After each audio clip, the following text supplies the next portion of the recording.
PTV, Telebisyon ng Bayan.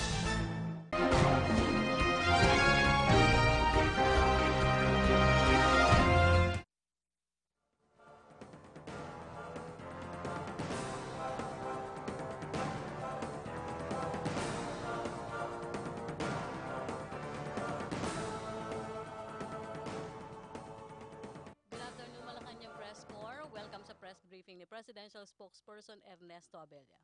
Good morning. Our guest for today is the 36th Secretary of the Department of National Defense, retired Major General Delfin Lorenzana. He's a member of the Philippine Military Academy Class 73. He earned his postgraduate degree of Masters in Business Administration from the Ateneo. In 2001, he served as a commander of the Special Operations Command of the Armed Forces of the Philippines, and from 2002 to 2004, he served as Defense and Armed Forces Attaché. After this post at the Philippine Embassy in Washington, he then served as a Special Presidential Representative for Veterans Affairs from 2004 to 2015. He helped implement the Philippine campaign in securing veterans' benefits for our soldiers who served in the U.S. Army in the Second World War. He was also awarded the Presidential Legion of Honor and the USA Legion of Merit. Ladies and gentlemen, let us all welcome Secretary Delfin Lorenzana. Thank you, Secretary Ernie. Good morning. Good morning, sir. My first foray into this area. Yeah.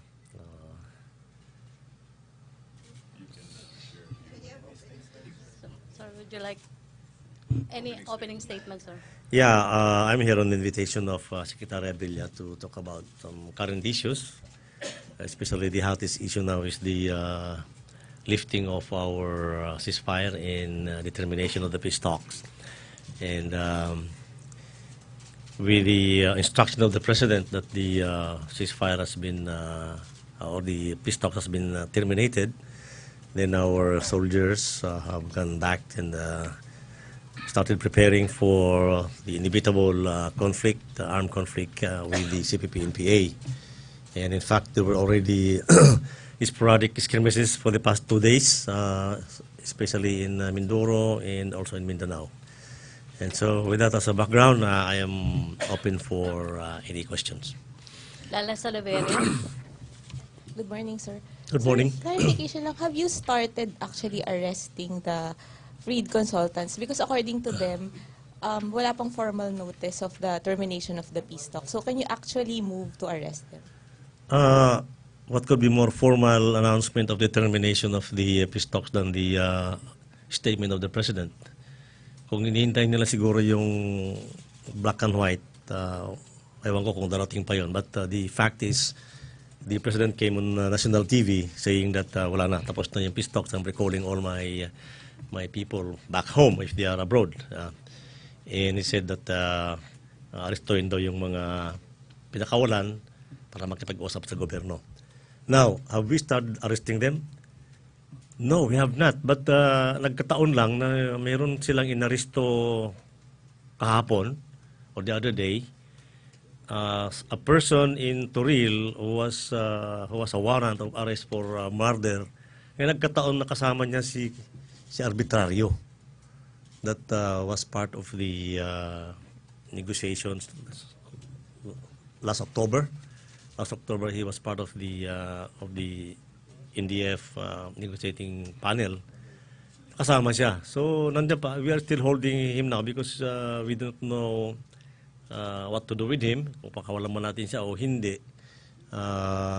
We are still awaiting some word from maybe from the Secretary of Justice or from Secretary Bello, who is also a member of the government panel. Sir, have you given specific instructions to your men to arrest these consultants when you see them? May specific instructions? Wala nam. Yes, in a way, yes, I did because we are just following the order of the President na pag dumating sila rito, pag nakita sila, they will be arrested. That's why I've talked to Secretary Doresa. Sabi ko, kung pwede yung mga nandyan, they will turn themselves in so that they will be treated accordingly, na hindi yung habol-habulin sila. Mabuti pa siguro dahil sa kung arestuhin sila, you should be better na i-turn in nila yung sarili nila. Yun din ang rekomendasyon ni General Anyo when he was appraised of the demand of the NDF that since that they cannot be rearrested because of the JASIG. But a while ago, I and the Secretary Abella had been discussing this. I think they are not covered by the JASIG because according to the President, lahat ng they were set free for the purpose of talking, peace talks, ay hindi naman JASIG yung basis niyan for releasing them, but for the peace talks. But since the peace talk is already terminated, wala nang basis sila na na free sila. So they could be arrested. That's what I understand from the President's instruction. Last na from you. Do you know if these consultants are already back in the Philippines? Specifically the Chamsons, do you know if they're here? No, we do not. We do not know if they are already back home. Yeah. Raymond Tinasa, Bombo Radio. Sir, good noon. Sir, may we know, I understand the President mentioned previously that he is not authoritarian and he will get the feedback or recommendations from the government officials. I understand you and the other concerned officials mentioned last week that you will not recommend the lifting of the ceasefire. So maybe na, sir, if what could have been the basis, or to whom did the President get the recommendation to finally lift the ceasefire? I think that was his own decision based on what happened on the ground. You remember when during the anniversary of the 4th Infantry Division in Cagayan de Oro, the guests were me and Secretary Doreza. After the event, we went on television when we were interviewed by the media, and we agreed that, in fact, we came on, we said that we will recommend the continuance of our ceasefire because ang reasoning ko doon is that we should show the moral yung advantage or ascendancy kahit na tumigil sa ipagpatuloy natin, hoping that when our ceasefire continues, then peace talks will continue also. That was noon time of February 1st. Nung hapon na yon, they killed 3. The murder, actually, murder yun kasi 73 bullets ang tumama sa isang sundalo.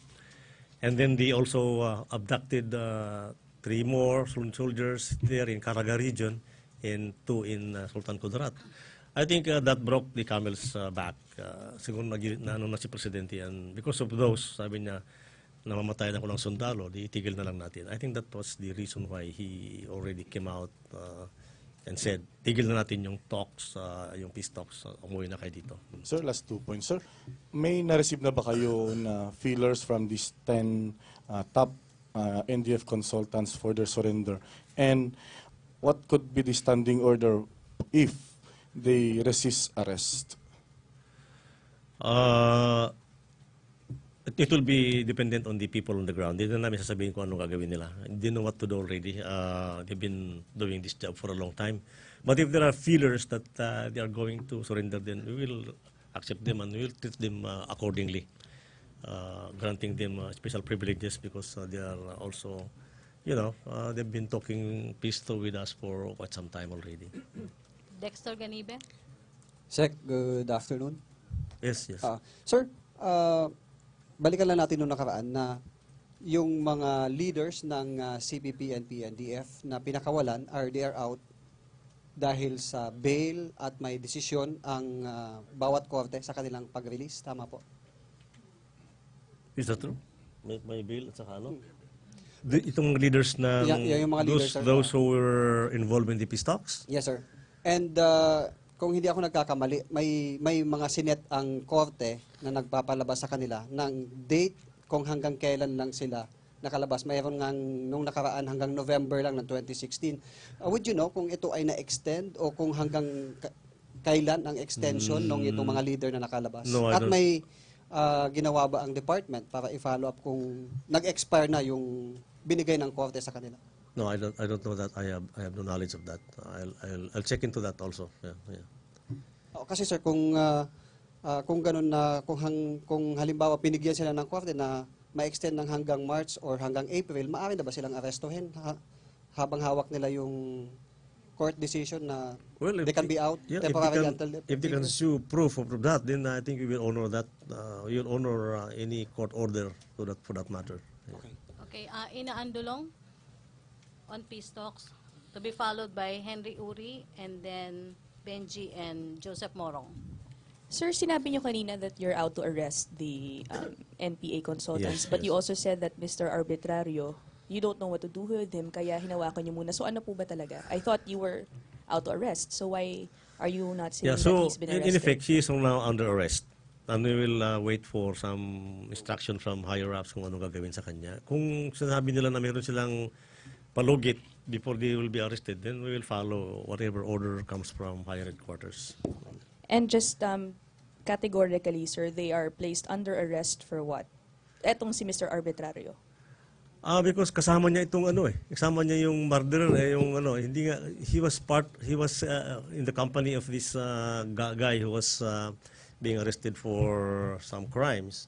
Kasama siya doon. Nalaman na lang namin na siya pala si Arbitrario. Hindi naman kasi sa target . So kasama siya doon. So is being held now by the CIDG, yung police sa Davao City. And anyway, we will resolve this soon kung ano gagawin sa kanya. So you're saying right now he's not arrested for upon the president's directive? Hindi, because of- nasama lang siya doon sa arrest kayo yung sa kasama niya. Oo. Okay. Wait. Associating with the suspect sa murder siguro. So, sorry sir, but it's contradictory to what you said that you're also out to arrest the NPA consultants. Kung makita namin sila, makita mo yung mga sila Chamson, then we will be arresting them kasi kilala namin sila si Chamson . Oo. Okay. Oo. Sir, dun po sa sinabi niyo rin kanina that posibleng, na wala pa pong formal order, but didn't you yourself ask for a formal order when the president actually verbally gave the directive to cancel the ceasefire? Give me a directive sa Opo. akin? Hindi, nung in-announce po ng Pangulo verbally that he's lifting the ceasefire before actually implementing that, I believe, sir, you sought a formal directive. So now that he's saying that the peace talks are canceled, hindi na po kayo, I mean, shouldn't the same rule apply? No, kasi sinabi na niya, I'll have them arrested. So we take that as an order already to us. Order na yun . Okay. Okay, thank you, sir. Henry Uri.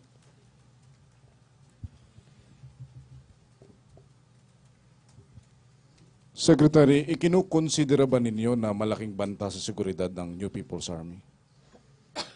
Yes. Malaking banta sila sa seguridad ng Pilipinas, yung New People's Army. Dahil sa mga ginagawa nila sa mga barangays, trying to consolidate barangays, threatening them, they continue to extort money from businessmen especially in the south, yung mga minahan dyan, plantations, any businessman that he can, contractors, mga contractor ng mga kalsada. We know somebody who's been paying 2% of the gross cost of their projects to the NPA. So threat sila kasi they can, they are there. They can always launch attacks to our troops. Nakita naman ninyo kung gaano nila atakihin yung, for instance, sa Batangas, pinasok nila yung isang resort dyan under the guise of the military. And ito yung kinakatakutan namin dyan sa defense, saka sa AFP, that they can just go inside an area, do their thing, and then just get away and then melt into the countryside. So they are a threat actually. Sa mga malalayong lugar, lalo sa mga liblib na lugar, itong mga NPA na ito kadalasang tumutuloy, lalo paggabi, sa mga bahay-bahay ng mga inosenteng sibilyan na wala hong magawa kundi tanggapin sila pagkat sila ay natatakot din. Paano ho kaya ito? Ano ho ang gagawin ng mga sibilyang yon para hindi ho sila malagay sa balag ng alanganin, Secretary? Well, they will continue to do what they have been doing to accommodate these people dahil wala naman silang magagawa. Kung tanggihan nila, baka naman sila ay masaktan o magawan sila ng hindi maganda. So, be hospitable. Yun naman ang ating ugaling Pilipino. Kung mayroong gustong makituloy sa atin, we will let them in for a while. Kaya lang, kung minsan itong mga taong to, palagi na lang tumutuloy doon, nahihirapan din yung mga barangay. Kaya nga, meron tayong mga project, yung barangay programs natin, kaya yung mga turupan natin, pupunta sa barangay to look into the conditions of the barangay people, find out what they need, and then maybe bring the government, pandayan, mga grupo ng government, like local government officials, DOH, to bring services to the barangay. Ito yung mga ina-accuse kami ng NPA na encroaching on the barangays na allegedly control nila. 500 daw ito all over the country. But I think it's not true that they control this barangay dahil kung mag-referendum tayo sa mga barangay nila, they will be rejected by the barangay people. Takot lang sila, kaya akala nila, control nila. Wala ho ba kayong planong buhayin yung CHDF, yung Civilian Home Defense Force?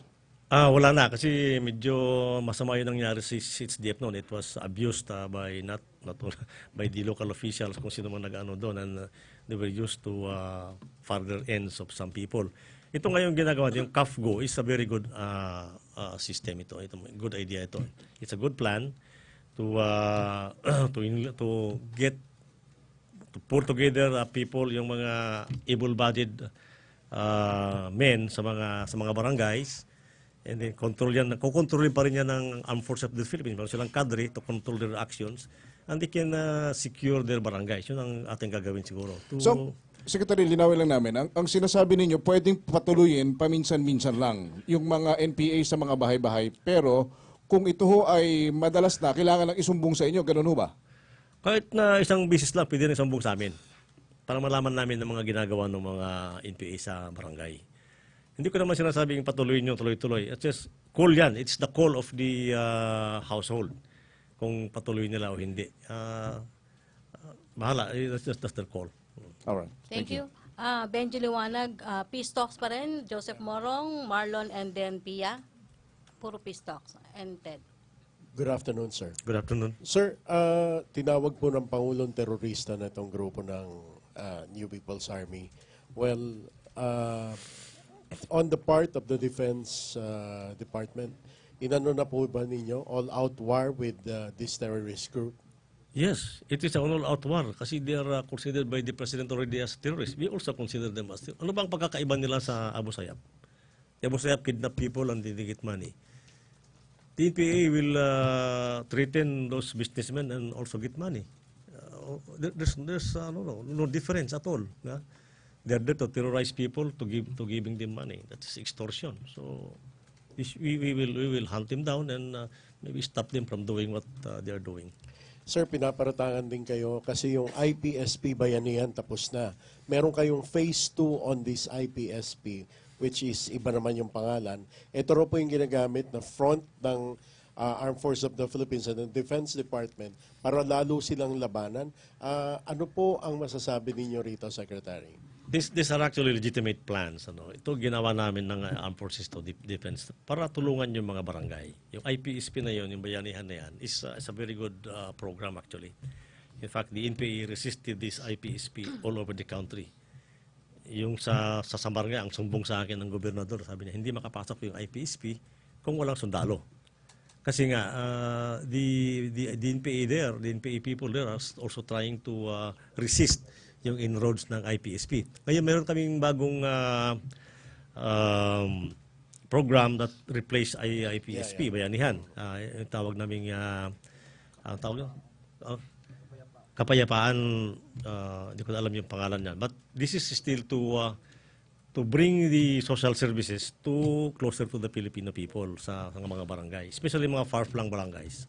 Sir, mamaya cabinet meeting, kung matatanong kayo, are you in favor of back channeling dito with the rebel groups? Ano po masasabi niyo? Oh yes, I'm in favor of anything that will further peace in our country. I'm in favor of that. Thank you very much, Thank sir. you. Joseph Morong. Sir, magandang hapon po. Magandang hapon naman. Sir, if it wasn't, I don't know if I caught you correctly now, but you said that it wasn't the JASIC that was the basis for the release of the consultants? Yeah, that's what I know. If it wasn't the Jasig, sir, what was the basis of the I bail? think the basis Yeah. for that is I think the government went to the Justice Department and asked for ano yan, mabigyan cancel sila ng to bail. ng bail to go out and meet with the government panel for the peace talks abroad. But not under the regime of the Jasig, sir. I don't think so. I don't think Justice Why was- so, sir? I do not know. I do not know why. Okay. Yeah. The reason I ask is if they're going to be arrested, what will be the basis po? Well, for crimes that they were charged before. You remember? You're going to refile the the cases? the champion couple were actually under detention. Yes, sir. Yeah, for crimes against the republic, whatever, inciting rebellion, whatever. Hindi ko alam yung specific charge. Opo. So, hindi naman nawala yung kasalanan nila. Hindi naman sila binigyan ng amnesty. Correct, sir. They were not given amnesty to get out or to be released on amnesty. Wala yun eh. Or pardon, whatever. So kung wala na yung basis ng kanilang temporary liberty, so they should be going back to under the custody of the government. Meaning canceled bail po. Yeah, kasi sinabi ng Presidente, cancel na yung kanilang they will be arrested again eh. So has the Department of Justice, sir, informed the local courts? Oh, I don't know. We're not familiar of that. Yeah. Sir, okay. Just one last point. The president calling the NPA and the members terrorists, sir, this is just rhetoric or does it have an effect in law in terms of activating the Human Security Act? Meaning, we can go after the supporters of the NPA, not only of the core leaders and all that? Hindi pa namin pinag-usapan yan. Hindi pa namin pinag-usapan. Maybe later on when we talk to him again. You know, to the Okay, thank President you, again. Joseph. Thank you, sir. Marlon, to be followed by Pia, then Ace, and then Dreo. Magandang tanghali po, Secretary. Walang tanghali naman. SNP, kung now that you have declared an all-out war against the NPAs, will you be deploying more soldiers to go after the communist insurgents? No, because some of the soldiers that were addressing them before were brought to Basilan and Jolo in Central Mindanao. I think we have sufficient troops naman sa ground, in Caraga, Southern Mindanao, and other places to address this issue. Meron pa naman tayong tropa doon eh. And if we can, maybe if there's a need, we may be transferring other troops from Luzon to areas that need these troops more. Sir, in the past, yung all-out war ng government against the NPAs have been marred by human rights abuses. Ngayon po, can you assure the public, the Filipino people, We will see to this it that time- those abuses will not be committed again. No, it's bad for the image of the military. Alam mo, nawawalan ng credibility yung military pagka umaabuso sila. And we try to avoid that. I've been a commander before on the ground, and I really did not want to prevent my people from doing those. I really punish them, discharge them, or bring them to court kung mayroong gumagawa ng ganun. Sir, kanina po, binanggit niyo po, you have already spoken with Secretary Doresa. Did you also seek out Secretary Bello, the lead government Yeah, I was negotiator? trying to call him a while ago when I was coming here, pero hindi ko siya makontak eh. I think his phone is also very busy. Mukhang marami rin siyang kinakausap. But I'll talk to him again after this. Yeah. Last na lang po. Sir, yung earlier po, binanggit niyo yung arrest ni Arbitrario. Was he arrested by the soldiers, by the military officers? Iya, na-checkpoint siya doon sa Toril eh. Na-checkpoint siya dahil but itong, anyway, ang naka-checkpoint naman sa kanya mga pulis at saka joint ng checkpoint ng pulis at saka army. Kaya ko nalaman dahil yung nakahuli, nag-report kagad sa akin. Sabi niya, sir, meron kami nahuli rito, one was accused of warrant of arrest for murder. Pero may kasama siya, yung si Arbitrario. Sabi ko, okay, let's hold him first and we will seek clarification if he should be arrested or not. But since meron na order si Presidente na arestuhin yung mga leaders ng kabila na nakipag-usap sa panel natin, hawakan niyo muna and we will get some direction from higher headquarters. Sir, how do you respond to insinuations that the military is out to actually sabotage the peace negotiations between the CPP and No, the we did government not. party? In fact, alam nyo, I really want peace. I've been fighting this since I was a lieutenant in 1973. Hanggang nag-retire ako, hanggang ngayon, retired na ako na matagal, we're still here. We want peace. We do not want to sabotage it. We support the peace process that was initiated by the president. Suporta kami diyan. We are not sabotaging. Yung accusation ni Mr. Halandoni na rub out na yung tatlo, it's not true. Because the day after, Alan Juanito, the spokesperson of the North Central Committee ng NPA, went on media. Sabi niya, they were the ones who accosted the three soldiers riding in 2 motorcycles at nanlaban daw. Kaya nila pinagbabaril. But these people are only armed with 45. Security nila eh. And I know for a fact that a lot of soldiers were accosted by NPA before. Hindi naman sila lumaban eh, kung wala silang laban. Maraming na-hostage ang NPA noon. In fact, for the past couple of days, maraming silang na-hostage. Hindi na nalaban ng sundalo pag alam nilang NPA yung ano. They will not. They will just surrender because they know they will be returned sometime in the future. But to be shot more than 60 times per soldier, that is too much. Sila, and now, here comes Mr. Halandoni saying na rub out para masabotage yung pistols. That's, I think, very ingenious for him to say that. Yeah. Okay, thank you. Piat, to be followed by Ted Tuvera, then Reo. Good afternoon, sir. Sir, just to set the record straight, were you recommending to the president that he maintain the government ceasefire? Because I remember there was a joint statement between you and Secretary Dureza that you both recommended yes, maintenance. we did. So, sir, why did you recommend it, and what do you feel now that the president decided against your advice? Well, kaya namin ni-recommend. Nag-usap kami ni Secretary Dureza, sabi niya, mabuti siguro i-recommend natin na mag-establish tayo ng ceasefire natin. Huwag na tayong mag-lift ng ceasefire so that we maintain yung ating advantage over the CPP-NPA. Yan ang aming sinabi sa media.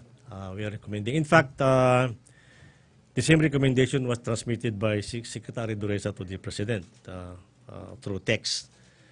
But I believe that the President was willing to continue with the ceasefire. If not for that incident, yung pinatay yung 3 sundalo. Yun kasi yung parang naging last straw. Niloloko niyo ako.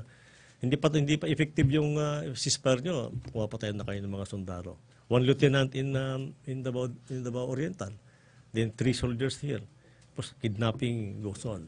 Burning of equipment goes on. Walang patid dyan. Agaw na mga baril dito sa Batangas, continue sila when their ceasefire is still in effect. Sir, from the time that the NPA announced it was lifting its ceasefire to the time the president announced he was lifting the government ceasefire, would you know who he consulted with in those 2 days? I don't think the president will consult any of us na sasabihin na tatanungin pa. Nakikita naman yung nangyayari. He gets reports. First hand, second hand, or palagi pumunta ka. Marami nag-report sa kanya. I report to him, the intelligence people report to him, the local officials report to him, and all maybe the cabinet members who are knowledgeable about what's happening on the ground report to him. So I think hindi na kailangan mangonsulta pa siya. He knows what's happening on the ground. You know, he has been hands-on when he was a mayor. In fact, I remember when I was the battalion commander in Davao City when he first won as a mayor. We went around almost every day sa mga barangay. Ganun siya ka-hands-on. And he knows what's happening on the ground. Sir, would you know if anyone from the CPP reached out to him in a last-ditch effort to maintain the government ceasefire? I don't know. Wala, hindi ko alam. Sorry. Okay, thank you, Pia. Ted Tuvera. Sir, good afternoon po. Sir, una po, kasi usually pag pumunta si Presidente sa mga kampo at lagi niyang sinasabi sa mga speeches niya na alam niyang may mga sundalo na hindi in favor dun sa pakikipag-usap niya, sa pakikipagkaibigan niya sa mga komunista. Sir, kasi kiniklaim ngayon ng ibang mga left-wing groups na the military pressured him na talikuran yung pakikipag-usap, yung peace talk sa CPP-NPA. How do you react to this, sir? Yeah, I heard that also. Kasi kung minsan katabi niya ako, sinasabi niya na baka ayaw ninyo itong gagawin ko. No, but it's not true. We support him. We support whatever he does. He's the commander-in-chief. Lahat yan. I have not heard any soldier or officer said na, sir, mali ang ginagawa ni President. No, I have not heard that. They support everything that he said. You know. siguro ano lang yun, parang niya, I think he's just saying na I'm doing something that might be unacceptable to some of you, pero hindi eh. It's just ano lang siguro niya yun, haka-haka lang niya yun na he's just playing safe also, that baka mayroong mga nag-uupo sa kanya. But no, the AFP is solidly behind him, whatever he does, especially sa peace process. Now that he has he has stopped the peace talks, we also support him. Sir, another question. Kasi you're saying na you're launching an all-out war against the NPA. Ito na po yung laging sinasabi ng AFP years before and maybe administrations ago na back, na sinasabi nilang they will finish the NPA. May target po kayo, sir, na tapusin or... No, I think yung all-out war na yan, it's become overused word, all-out war. Hindi naman. I think all-out war is, if you look at the proper definition of all-out war that was used by some armies before, all-out war is pati yung support nila. Patayin mo yan. When during the American Civil War, pati yung mga farmers na sinunog lahat yung mga barns yan para walang support yung kalaban eh. You're not going into that. Ang sinasabi ng all-out war is to targetin na namin yung mga armed component. Hindi naman namin targetin yung mga peaceful, loving supporters nila dyan na nagpa-farming. Hindi naman sila gagalawin. It's only the armed component that we are going after because they are the ones who can go around and intimidate people yung may armas. Pero sir, may target po kayo, sir, kung kailan? I'm not going to give any target because masunog tayo dyan eh. Because that's been said many times before na wala namang nangyari. So, sir, last from my yes. part. Sir, kasi mamaya may cabinet meeting and there were recommendees by the NDF, DSWD, tsaka si DAR Secretary. Sir, would you recommend na i-bar na sila from joining the cabinet? No. No. Personally, I believe they're doing their job very well. Si Tagualo, si Mariano, I believe they are doing very well. And meron silang passion on what they're doing, and that's what we need in the cabinet, people who are passionate in what they do. And wala naman ako nakitang mali silang ginagawa eh. They're doing what that is in support of what the government wants, what the president wants. Okay, thank you, Ted. Last two questions about peace talks. Dreo Calonso and then Rose Novenario.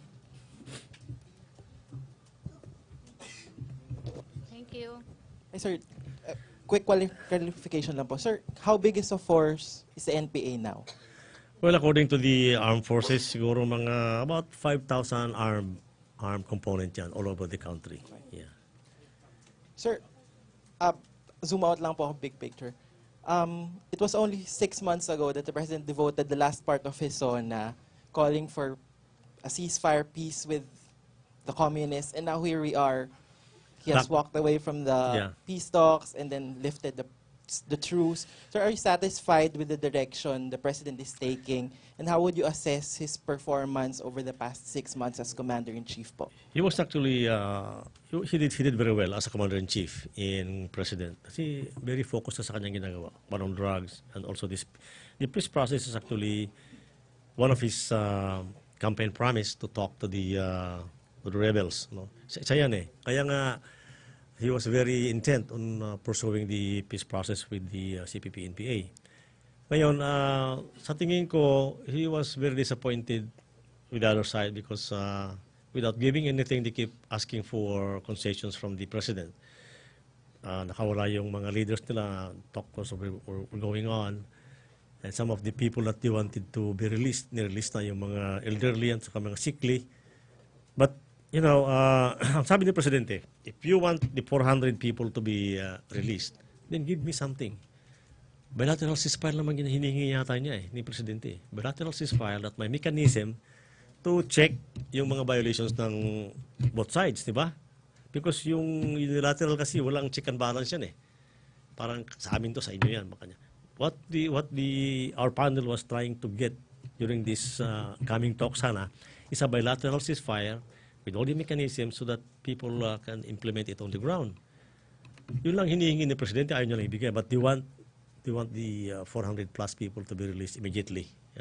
But sabi ni Presidente, I'm not going to do that because paubusan na ako ng baraha. Parang pag naubos. Ang sabi niya, anong kasiguruhan ko na after ma-release ko yung 400 plus, ipagpatuloy pa rin nila yung peace talks? None. Because the other side has not given us some semblance of siguro sincerity na gusto talaga nila ipagpatuloy yung peace talks. Okay, thank you, Dreo. Rose Novenario. Last question, si Ace Romero. Sorry, nalampasan kita. Good afternoon, sir. Good Apo. afternoon. Sir, ano po yung, maliban po sa military action, suportado po ba ng Department of National Defense yung socio-economic reforms at political reforms na isinusulong po sa peace talks? Hindi ko pa kasi nakita kung ano yung mga sinusulong nila eh. But if it benefits our country and our people, I would support it. Why not? Since, follow-up question po, since sa February 10 pa po ang effectivity ng lifting ng unilateral ceasefire ng CPP-NPA, may nakikita po ba kayong posibilidad na maari pa pong magkasundo muli at bumalik sa nego table para pag-usapan yung bilateral ceasefire agreement? Oh yes, because the President din naman sinasara ni Presidente yung pintuan eh. Sabi niya, well, if there is compelling reason to go back to the peace process, then we'll go back. So hindi sarado, hindi naman to tinaga sa bato na hindi na pwede. Hindi eh. So it is, the government is open. That's why that's what I see in the pronouncement of the President when he said if there is compelling reason to go back to the negotiating table, then we'll go back. Thank you po. Okay, thank you, Ace Romero.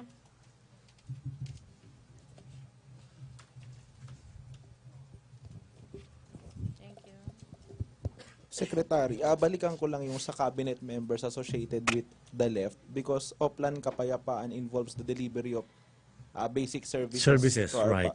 people. But then some of these people associated with the left are involved in these services, yung DSWD, agrarian reform. Do you think may effect yung nangyaring ito doon sa delivery ng services? Well, if they keep on delivering the services to the people and helping the government, I don't see any reason why they cannot continue.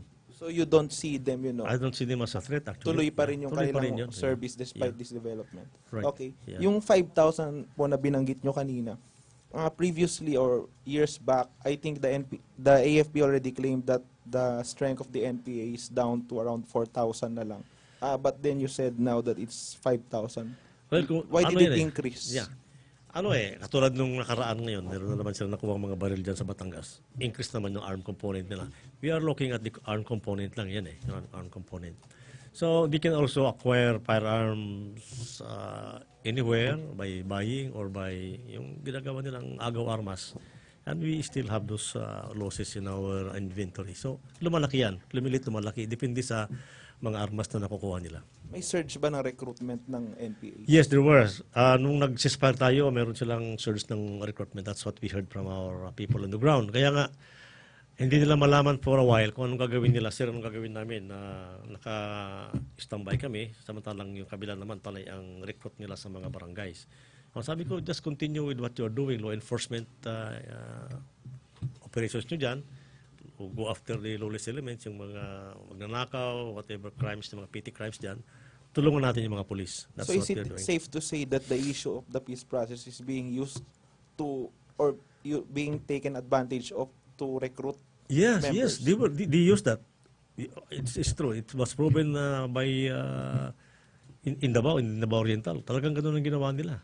We got a lot of text from the tribal leaders. Nandito, iniipon kami in the guise of talking about the peace process, but yung pala, ang mga NPA, mga kaharap nila, hindi naman military. Okay, thank you, Ace Romero. Thank you, Defense Secretary Delfin Lorenzana. Thank you. Kaya ano? Other issues. Yeah, sige. Sir, di ba nanghihingi kayo kay Presidente ng order para to run after the rogue cops? Yes, formally? because Meron ang my concern is that the armed forces is not legally clothed to enforce yung law enforcement duties. Wala kaming police powers eh. So we cannot you cannot arrest people eh. You cannot arrest people. Humihingi pa kami. Use the microphone, I think please. the executive secretary is coming up with some executive order Joseph, to cover that. Yeah. Sir, isa na lang, kasi kanina binanggit ho ninyo yung all-out war. Tapos doon sa tanong ni Rose, sabi ninyo, open pa rin ang government. Ano ho talaga? May all-out war ba tayo o wala? I think the all-out war, sabi ko nga kanina, is overused term that we should not be using. Yung all-out war kasi na yan is wala kang kukunin, no prisoners, everything will be destroyed around your path. Parang lahat ng daanan mo yan, destroy dyan. Yun ang all-out war. Sa army, sa military naman, you are just going after the armed component of the New People's Army. Yung lang may armas na pwede nilang gamiting panggulo. So normal military operation Yes, against them? yes, yes. No all-out war? No all-out war. Yeah. No. I'll go back, I correct myself. Kasi kayo nag-unang sumami ng all-out war. Yung sa kabila. Yeah, sound Marlon bites. Ramos, go. Oh. Marlon Ramos. Sir, other issues. Ay, okay. Taking it Yeah, back. yung all-out war natin is for the armed component lang. Still all-out war for the armed component. Yes. Hindi yung all-out war, the real meaning of all-out war is lahat. Pati civilian kuha yan, kuha yan. No. No, Okay, all-out war, Marlon. there's all-out war Marlon. Against the NPA. armed component. Yeah. There's all-out war. Marlon. Sir, yung ano lang, the secretary. Okay na? Secretary, Okay, thank No, you. no, isa sir. na lang. Marlon Ramos po. Sir, may Marlon Ramos pa. Napainom tuloy ng tubig. Sir, isa na lang. Isa na lang, Sir, yung kwan lang, yung huli pong press ko natin dun sa sa Malacanang po ng isang linggo, wherein the President disclosed that the U.S. forces are unloading arms. Ano po ba talaga yung totoo? I think he was, awan ko kung saan nakuha ni Presidente yung information niya, but I corrected it. I talked to him. Sabi ko, Mr. President, first, there was no construction yet sa mga EDCA camps. Wala pa eh. It will be constructed sometime later this year or next year. Pangalawa nga ako, it's not allowed sa ating agreement. There will be no stockpiling of weapons or anything that could be used for war games. Pag pumunta sila rito, they can use the facilities, mga barracks. They will put up kasi yung barracks na malaki na pwede rin natin gamitin. Joint use ito eh. And then they will put up parang yung fuel tank para sa mga gamit nilang aeroplano at saka yung mga vehicles nila. Now, most of the equipment that we'll be bringing here are for humanitarian assistance and disaster response. Yung mga rubber boats, alam niyo na, yung mga gagamitin natin. And they are strategically located around the country. Isa sa Lumbia Airport, isa dito sa Magsaysay, din sa may sa Palawan. Because these are the areas na magagamit natin kung nandun yung mga sakura o yung mga calamities, we can easily use those equipment that will be used there. Yun lang. When they come here for exercise, they will bring their rifles and their ammunition for firing. When they leave, they will bring all those weapons with them back to the United States and leave yung barracks lang, saka yung mga equipment na pwede nilang iwanan dito. Nagagamitin nila next time na pumunta sila rito or if there are calamities that we are addressing. But moments before that, Secretary, you were with the President in a command conference. So hindi po yun napag-usapan. It was Hindi namin napag-usapan yun. Because from the command conference, we met up sa upper floor ng Malacanang and we were sitting beside each other. And bigla na lang lumabas yung statement ni Presidente na gano'n. But a couple of days later, I corrected it with him. And sabi niya, okay. So I actually asked his decision kung tuloy pa natin yung EDCA na construction or not. Sabi niya, sige, ituloy natin pero be sure na walang mga stockpiling ng mga ammunition dyan. Did the President believe your information? I think he did. Thank you, sir. Thank you. Okay, thank you, Marlon Ramos. Thank you, Defense Secretary Delphine Lorenzana, Presidential Spokesperson Ernesto Abella.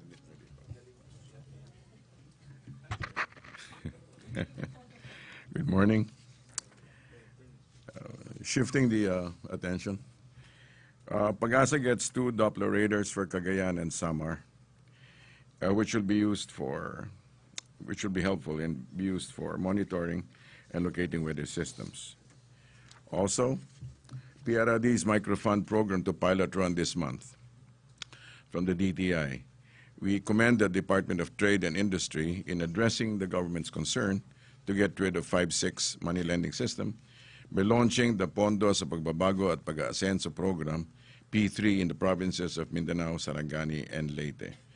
The amounts will be ranging from 5,000 to 300,000, which can be accessed by entrepreneurs at 26% per annum with no collateral requirements. Also, a Japanese bank is bullish on the Philippines. We are pleased by the bullish outlook expressed by the Bank of Tokyo, Mitsubishi UFJ Limited, Japan's largest bank on the Philippine economy. We are open to questions. Pia Ranyada, okay, spokesperson. Good afternoon. Sir, Yes. just on the speech of the President last night when he said that he had to check up with his heart condition, and then later on, Secretary Martin Andanar said it was just a story. What is the official word of the palace on that, and is there more of an explanation of what exactly happened yesterday? Let's go by what Sec Martin said. Sir, no more other details aside from that one line? Well, except that he said that he feels whatever any 72-year-old feels. So let's go by that. Nothing dramatic. Yeah. Sir, is the President made aware that his public statements about his health generate a lot of interest, and so media will really write about what he says about his health, especially when he doesn't indicate that he was joking? So your question is? Has he been made aware of the interest his statements about his health generate? He's generally aware of the interest that his statements make. Has he been told the consequences of him making jokes like that about his health? Well, like he said, he has been informed several times, like for example, that he should read his statements, he should read his speeches, because as he said in his own words, he does tend to get emotional. But yes, he's generally aware of the interest that his statements make. Okay. Next question, please. Manila Standard, please. Manila. I mean, follow-up ka. So, sir, was there any checkup done yesterday? Categorically, checkup or not? Well, like I said, categorically, let's go by what Sec Martin said, okay? But it was very vague, sir. It was very? It's a very vague, just a story. Use the microphone, I will not please, say to those Sec. things. All I'm saying is that let's go by what Sec Martin said. All right? Thank Okay. you. Miss Manila Standard, please. I mean, microphone, please, Pia. Sir, just Yes. want to ask regarding the tax. Business World. Regarding the tax, of idle lands, Yes. increasing the tax on idle lands. Is that going to be part of a priority legislation from the Duterte administration? Will be included in the LEDAC, or will the president just release an executive order? Can that be Okay. done? I think that question will be better answered by Sec Sunny Dominguez, whom we expect to be here sometime this week or next week. Okay. All right. Sir, also, regarding the cabinet meeting later, Yes. what will be the agenda? I don't have the list here right now, but it's household duty, household keeping. Thank you. Okay, thank you. JP Bencito, to be followed by Roscos, Joseph Morong, Tricia Macas, and then Marlon. Hi, sir. Hi, sir. Good afternoon. JP. Sir, on the pronouncements of Secretary Gina Lopez to suspend and closure of mines, sir. Sir, do we support the pronouncement of the Secretary not to release the audit reports, which became her basis to suspend, close the mining? I think that can be better addressed after this afternoon's cabinet meeting. Yeah, thank you. Okay. Sir, kasama po siya sa agenda, sir. Kasama siya si? Kasama yung mining sa agenda. I think she'll be, either she's part of it already or they'll come under other matters. Yeah. Okay. Sir, last na lang po. Yung balik lang ako sa peace talks. Sir, there were agreements that were signed during the third round of peace talks. Yes. Will we honor yung mga lahat ng napirmahan dun sa third round? Again, that should be referred to the cabinet meeting this afternoon. Thank you. Thank you, sir. Those are matters of greater importance in my opinion. Thank you. Roscos? Peace talks din po, sir. Good afternoon po. Yes. Sir. Okay, all right. Okay. Sir, I believe Yes. po last night nag-meet po ang Government Peace Panel para po magrekomenda kay Pangulong Duterte kung ipo-pursue yun pong peace talks. Nakarating na po ba kung ano yung recommendation ng Government Peace Panel? Hindi pa po. Okay po. Isa po sa mga napagkasunduan ng Government Peace Panel at NDFP noon pong peace talks sa Rome noon pong August ay kapag po magdi-disengage sa peace talks ay dapat pong may formal notification from the government na dapat pong sundin ng magkabilang panig. Ang reaction po ng Malacanang doon since tumanggi na ang Pangulo na magbigay ng formal notification po. Ewan ko po kung tumanggi ang Pangulo na magbibigay ng formal announcement, but in the words of Sec. Del Lorenzana, his statement should suffice as a formal statement. Thank you. Okay, thank you, Ross. Follow up sa peace talks. Joseph Morong and Laila Salaverria. Yes. Okay. Sir, short question. Yes. Yung pong peace talks pag-usapan sa CAB's meeting later, no? I think it may be touched on, yes. Sir, itong declaration ni Presidente na he's terminating the peace talks, how is this going to affect the status of the left-leaning cabinet members? Well, as Sec. Del said, as far as we're concerned, up to this point, they're part of the cabinet. Okay. Sir, last one question. If you're going to re-arrest sila Chamzon and all the other consultants, what's going to be the basis? Okay. As informed by Office of the ES early this morning, the rearrest order of the panel who were previously under detention and provisionally released to join the peace talks will be issued by the courts, okay, which allowed them to go. So basically, this is now under the jurisdiction of the courts. So the DOJ will be the one to invoke the court, to cancel bail. All right. Thank you. Okay, Laila. Sir, the President said he could resume the peace talks if there's a compelling reason. He did mention something like that, What yes. does he have in mind? What could these compelling reasons be? That would prompt him to... It will have to come from him, whatever the compelling reason will be. But definitely, it will have to be matters that have to do with the interests of the nation. Okay, thank you. Dexter Ganibe.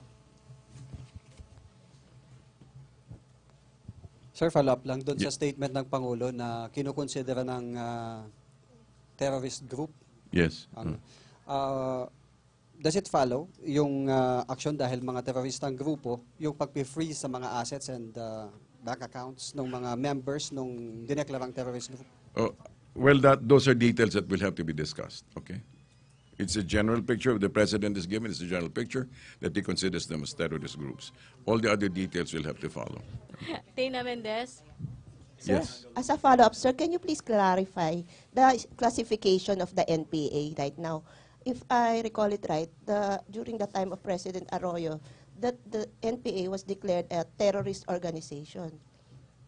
So, was it lifted or was it removed during the peace talks?